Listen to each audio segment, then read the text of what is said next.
Balais Podcast! So we're back again at episode 13. My name is Bea. I'm Karen. I'm Angela. I'm Ella. And I'm Aris. So guys, we really have a good topic for today. Have you guys ever experienced or witnessed cheating on an exam? And after the exam, you got the highest score or you got top from the class. Are you really proud of it? Me, I personally experienced that when I was in high school. Kasi nung high school ako, di naman ako ready, prepared talaga sa exam. So, may mga times na talagang nag-cheat ako. Nakikipagsabayan ako sa mga classmates ko. Pero classmate mo na. Eh, yung mga classmates ko kasi may kanya-kanya ding ganap. So, sumasabay lang din ako. But, hindi naman ako proud na naging highest ako or nakapasa ako sa exam na yun kasi ginawa ko lang yun to survive the exam, So, I see.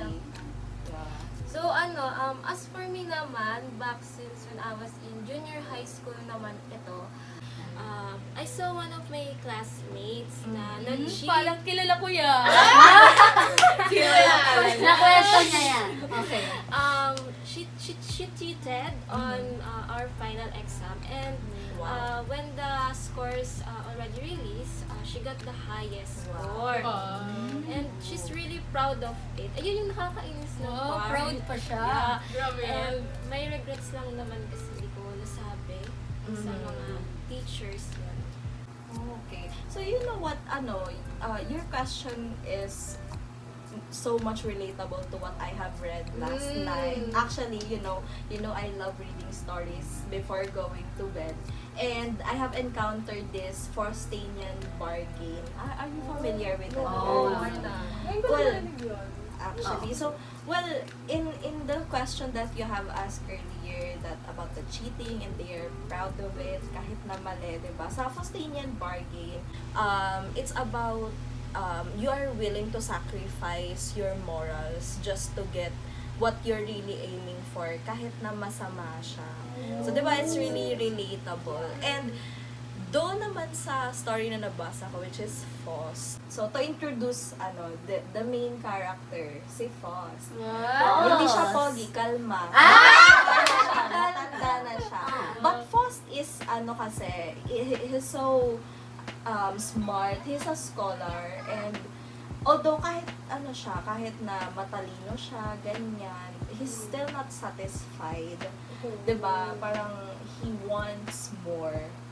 Di kontento ang papa niya. Oo. So, what happened is, Faust, since ganun si Faust, he encountered the devil, and then the devil, Mephistopheles, offered him something that like, I will give you everything. I will give you what you want. So, if he would ever be satisfied, kunwari, sa isang bagay or sa tao, then his soul will be taken. Diba? So, it's very sounding like, a cult, it's about religion or something, diba?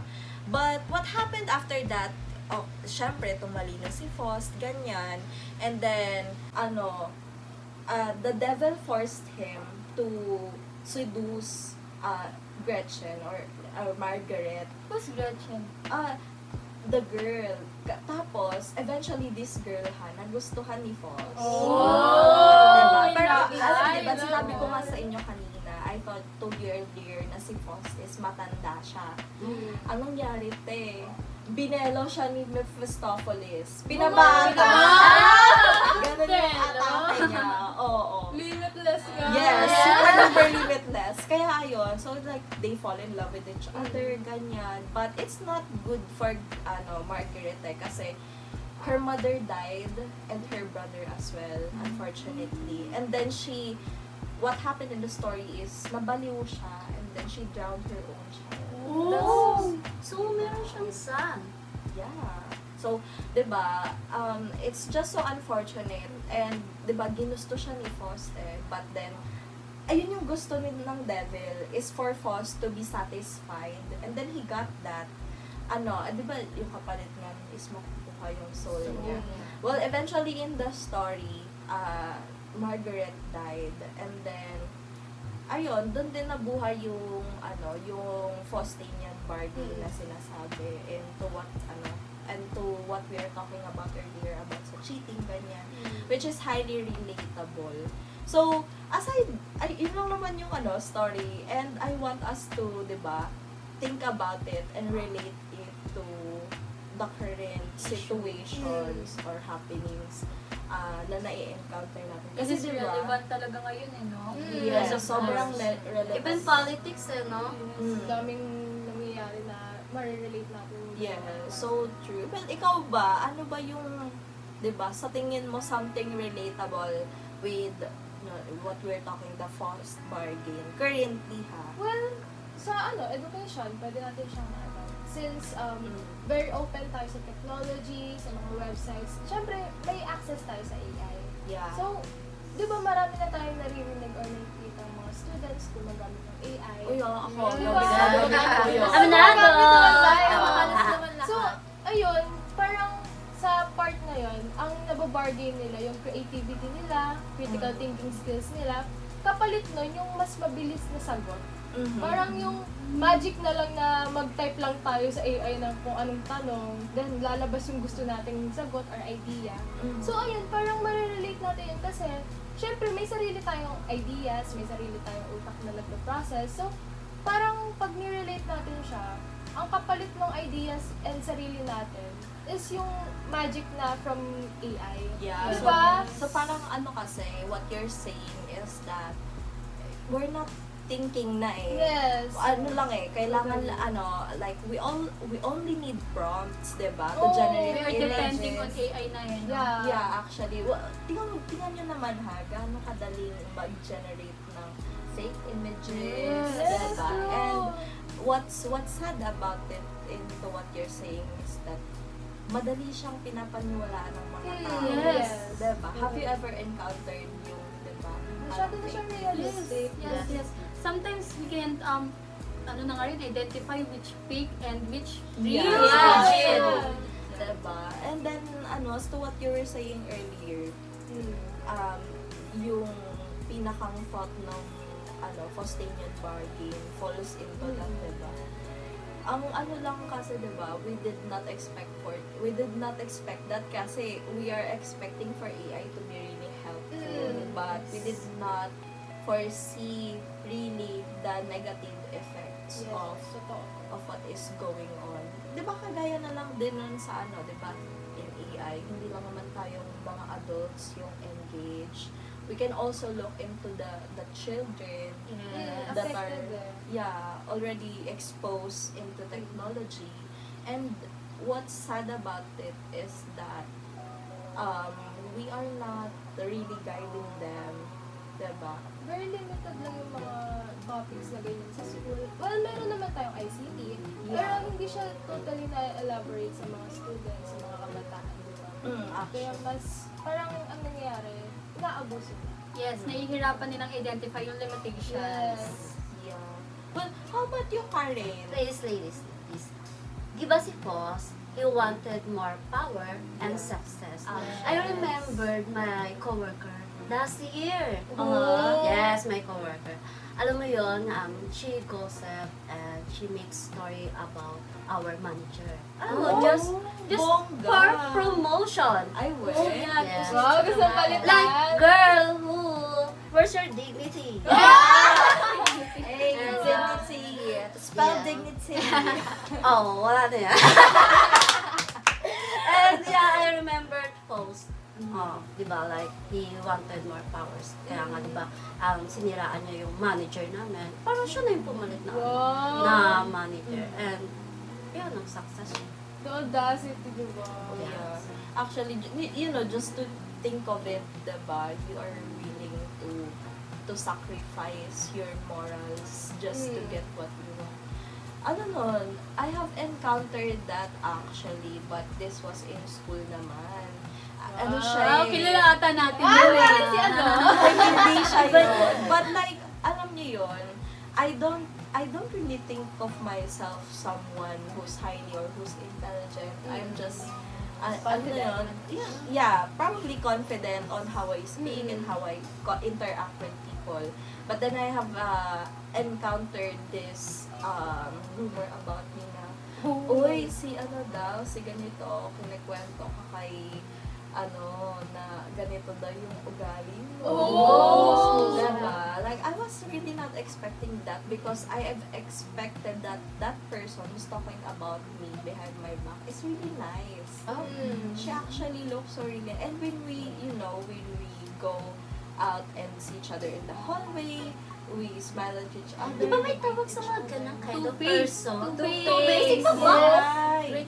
Backstabber. Backstabber! Perfect ka dyan, diba? Mabait sa harap. Ay, mabait. Masama sa Magkalito. likod, ganon.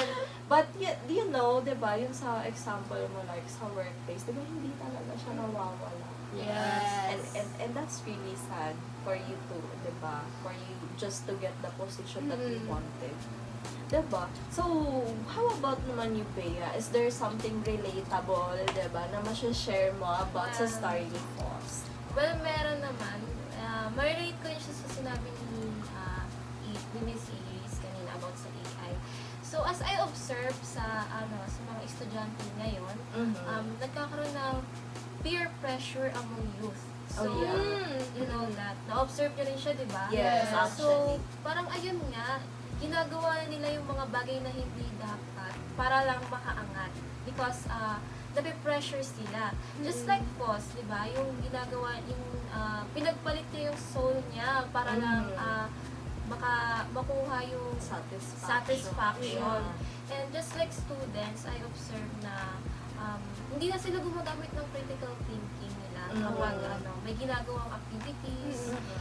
Yung nakadepende nga sila sa AI, sa cheating. Yeah. Yes. Kaya, ayun nga, nakakarinig siya kay Foss talaga kasi gagawin mo lahat ng bagay para lang makuha mo yung gusto mo. Even yung kapalit nun is your dignity, kung ano yung pagkakakilala sa'yo bilang isang tao. Diba? Well, diba? On your example naman, have you ever like encountered someone na sumali sa isang group just to be belong? Pero yung ginagawa ng group na yun is not really good. Have you ever encountered that? Yes. Do you have like stories to share about that? When I was elementary, gustong-gusto ko talagang maging belong. Kasi nung elementary, sobrang introvert ko talaga. As in, Yeah. wala akong We know that. she knows that. Hindi ako nakikipag-usap kapag hindi ako kinakausap. Yeah. Sobrang hiyang-hiya ako. But I encountered this circle of group and I joined them. And anong ginagawa nila? Oh. May I ask? They are cheating Ah, on shit. exams. Ay. And sometimes, mas worse pa, and masyadong personal siya. Well, Yes. have they have you ever encountered or experienced, bullying with Yes. those Ay, mean girls persons? ang attack. Mean girls ang Yes. atake Grabe niya. yan. Because this circle of friends kasi, may lalaki, may babae. Ah. So, I was bullied by this boy. Aha. He you know the pambura ng The na- eraser, Yun, yeah. Inom pa siya sa mukha ko. Why? Yes, it's true. Wait, lalaki? Yes, it's Grabe true talaga. ha. And I don't know the reason. Maybe he's just annoyed to my face. So I don't have confidence to my face. Maybe like that. And then, balik tayo sa circle of friends Yeah, yung yeah. mga ginagawa nila. So, they are cheating an exam. And yung mas worse is, syempre may mga lalaki nga, elementary pa lang. Yeah, They are, that's really sad. you Ang know, bata pa, diba? yung mga Yes. yes, Okay. yes. And medyo matagal ko rin na-realize na parang, no, this is not the circle of friends that, You wanted. I want. Yeah. I see. Well, that's really shocking. Like, I've never expected that that information from you. So, di ba nakakalungkot lang din for kids to di ba, para lang maramdaman mo yung belongingness in a certain group. Like, you're willing to join them without really knowing what's going on behind the friend group. And then, yun pala, di ba, may ginagawa pala silang masama. Akala ko naman kasi sasabihin mo like, binato ka ng eraser and then pinagtanggol ka ng circle mo. Oh. Hindi pala. Sila pala. Tapos sila pala yung masama lang. So, well, lucky you, di ba? Nakaalis ka doon sa situation. You choose your morals, your values. Over them. Actually, that's really good of you. 5 palakpak para kay Bea. 1, 2, 3, 4, 5! Very good ka dyan. So, ikaw naman, Angela, baka naman there's something, currently going on that we can relate to the story of us. Yes. Right now we are in a digital world. So, Yes.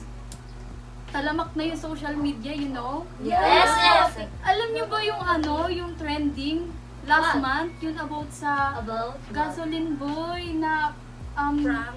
Oo, yes. Pinirank siya ng mga vloggers. Yes. Alam mo, grabe yun eh. And yung post, makukunik talaga natin siya sa mga vloggers. Hindi naman lahat, but some vloggers, they want to earn money, Yeah. fame, Yes. views. And without thinking that they might hurt others. Oh, yes. Ginagawa nila yung lahat. And the humanity, hindi na pumapasok dun sa mga pinagagawa nila, diba? Yeah, actually. Kung iisipin mo, tatay mo yun, ginanon, di ba? So, it's very sad. And, yes. And, yung ibang vloggers kasi, ginagawa nila yun without thinking na makakasakit sila sa iba. And like cause, ginagawa nila yun dahil may kapalit. Yeah. Yes, Yeah, well, that's really the consequence we're really talking about, diba? Kasi, I think I saw that in my feed like, Oh, sobrang viral niya. yeah, it actually, have gone viral. I saw that, diba, there's actually the video, like, of those boys on the truck running away, and then the guy is following them. Yes. And then, they thought that was funny. Diba? Just for the fame.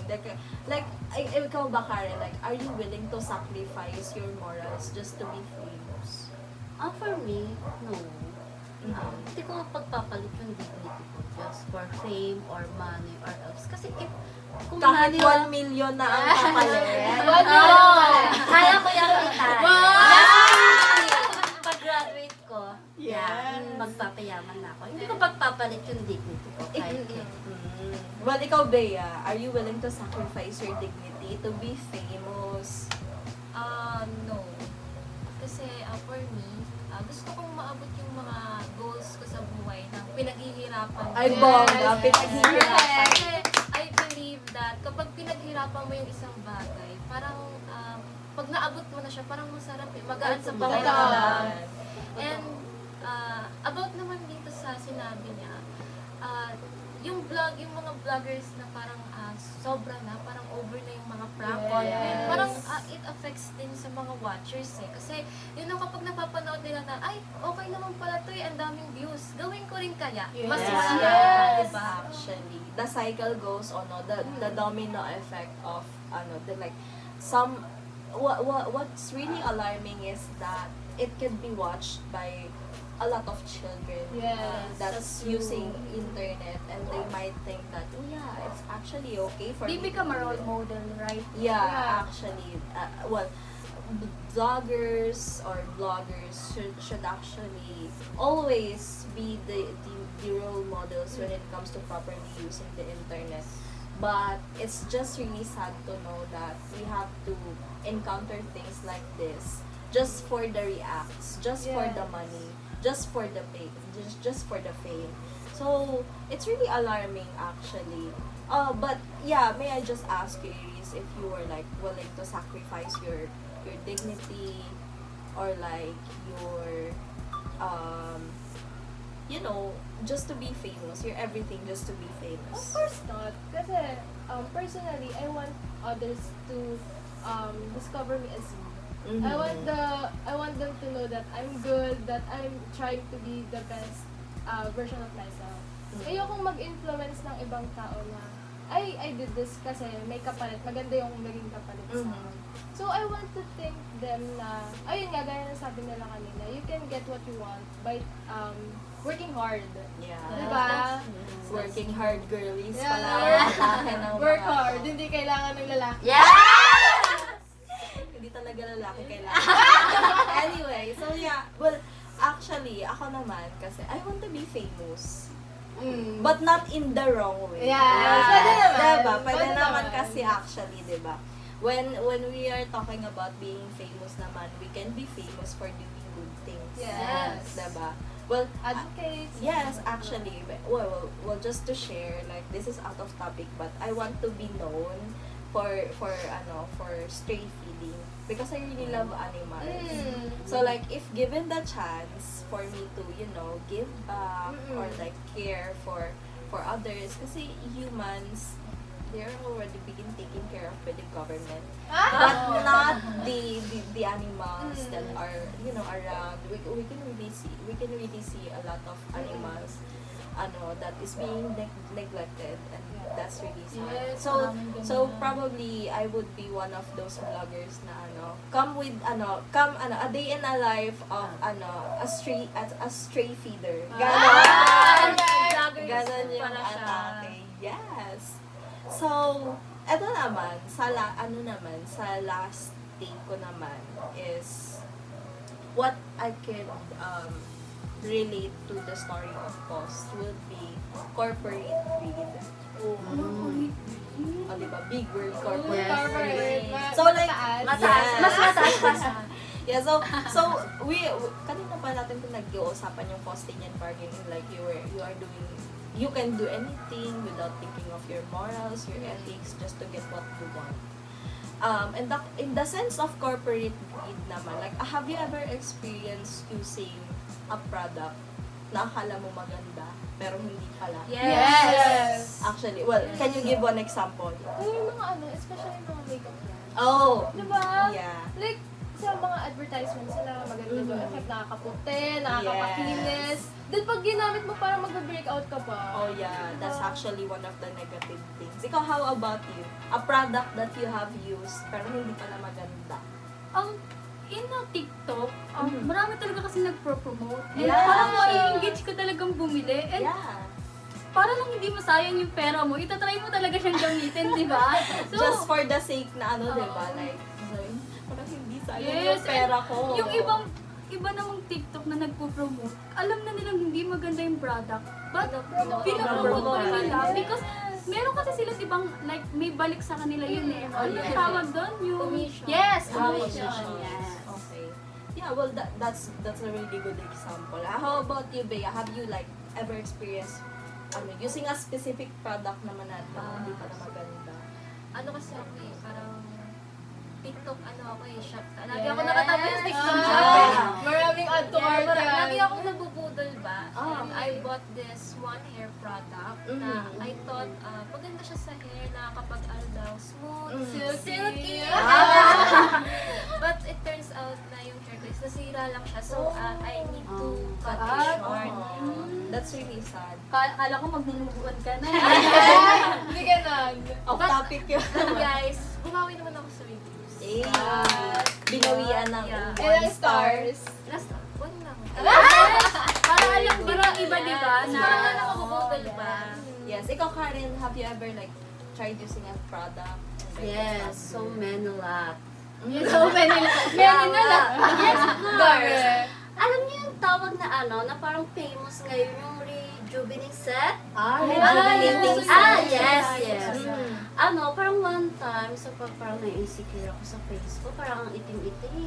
So parang gusto ko mag-rejuve ba tawag nila doon? Yes, alam mo yung, parang nag-scroll ako sa TikTok and then in-order ko siya. And then yung dumating na sa akin, tinry ko, akala ko ang ganda. Akala ko ang Diyos, ako na doon. Pagkalabas ko ng pinto, akala ko effective siya, akala ko And then, I find out na parang yung face ko, Nag-break oo, at saka ano ba tawag doon? Namalat? Namalat, namula, Nag-break out. Oo. Yeah, so parang super sad lang kasi hindi ko na-achieve. Well, that's what really like we can deny sometimes kahit na minsan gusto natin like ipagtanggol yung isang product but then the end of the day they might disappoint us. Well, sa inyo naman kasi you have shared more on about like a specific product, facial, and then what is your TikTok doing to us and the doodles that's going on. Mababa ka Well, sa presyo eh. Yeah, actually, that's one of the big factors din eh. But what can I share about is like, yung sa mga big clothing brands, like Shein, yung mga, di ba, like, they are so, fast producing garments, di ba? But then you can see stories online of abuse, of the di ba? Like, if I'm not mistaken, since they are a fast fashion type of setting, syempre, you have to make a lot of clothes, di ba? Mass production. Mass production. And every time, trends changes, di ba? So, they have to keep up with the trend. And then you will encounter stories online like they are not being paid well. Oh. There are a lot of children under labor. Diba? So that's actually illegal. And that's in China, but that's just really sad. That is currently going on. And that's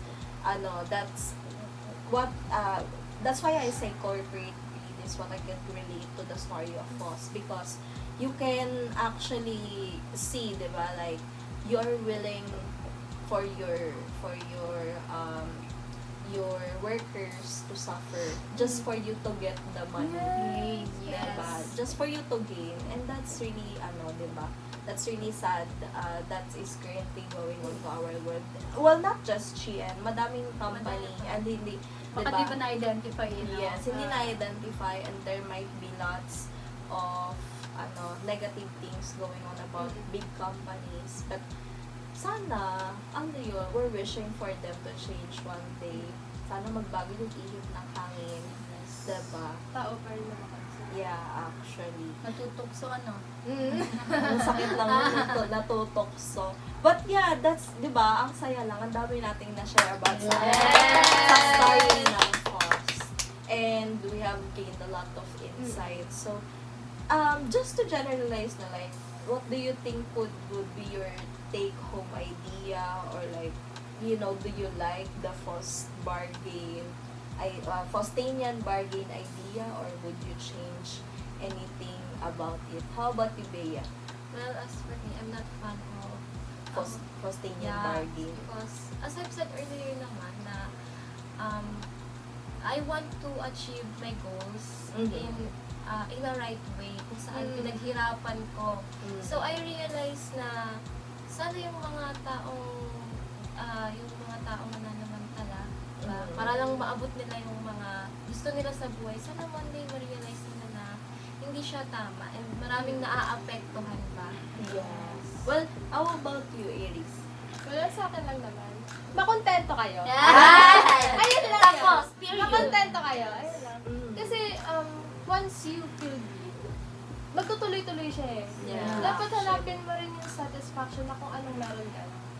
Limit yourself na, syempre, i-appreciate mo yung meron ka kasi may ibang tao na wala yun. Yes. Kumbaga, ayun lang, dun lang umiikot. Makontento ka talaga sa... Sabi nga din nila, di ba, go outside and see other. Oh, Yes. ito. Diba? Well, how about you, Karen? Alam mo, after our podcast, maybe alam mo, pagkalabas ko, alam mo, mariremind sa kasi boss na even paglabas ko lang dito, may makikita akong anong tawag, beggars or manube na alam mo yung hindi ko siya gagayan just for fame na magbibigay ka ng kasi merong may camera nakatutok sa'yo.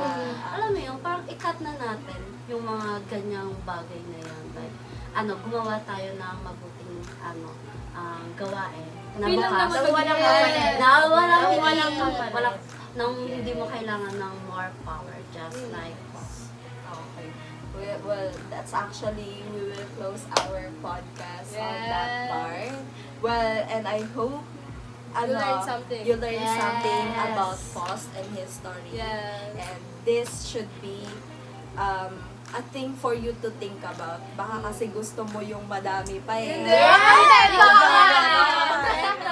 Being great will not give you satisfaction. Yes! Preach, Perfect. preach. But that's all, guys. We will end our podcast on that part. And thank you for watching. Thank you. Bye.